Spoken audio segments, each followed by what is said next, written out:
Hér erum við með 4 liða þáttun. 2x í öðru pluss 10x mínus kx mínus 5k.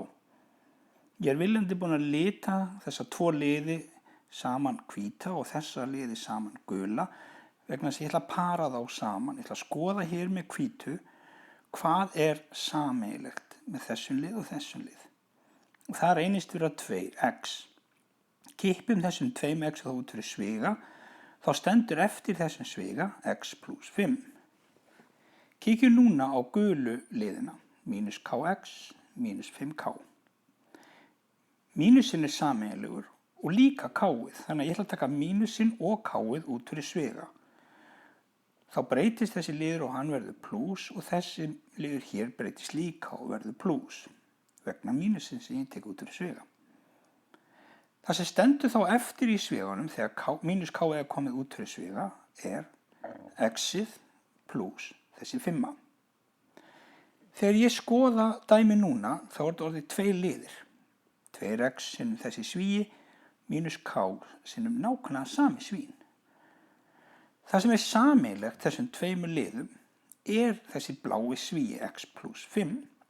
Og það sem ég ætla að gera er mjög spes núna. Ég ætla að taka sviga út fyrir sviga. Það er að segja, þessi sameiginlegi blái svigi, ég ætla að kippa honum í burtu. Þá er hann kominn hérna fyrir utan, en það sem stendur eftir í þessum hvíta sviga er þá þetta 2x og mínus k. Og þá er ég búin að þátta þetta. Annars svín er x pluss 5, hins svín er 2x mínus k. Stundum sér maður ekki þetta að svigarnir séu sameiginlegir og maður áttar sig ekki alltaf á hvað á að gera við þá. Þá er hægt að blekkja augað og það sem ég ætla að gera hér, ég ætla að láta p, ég ætla að nota bókstafinn p til að tákna svigan x pluss 5. Og ég ætla að setja p-ið í staðinn fyrir þessa sviga hér og hér. Þá lítur dæmið svona út, 2xp mínus kp. Þá sé ég betur að p-ið er sameiginlegt og ég get þá kipptið út fyrir sviga og þá er p-ið komið hérna fyrir utan og inn í svigunum stendur þá 2x mínus k. En hvað var aftur p-ið? Jú, það var þessi svigi x pluss 5.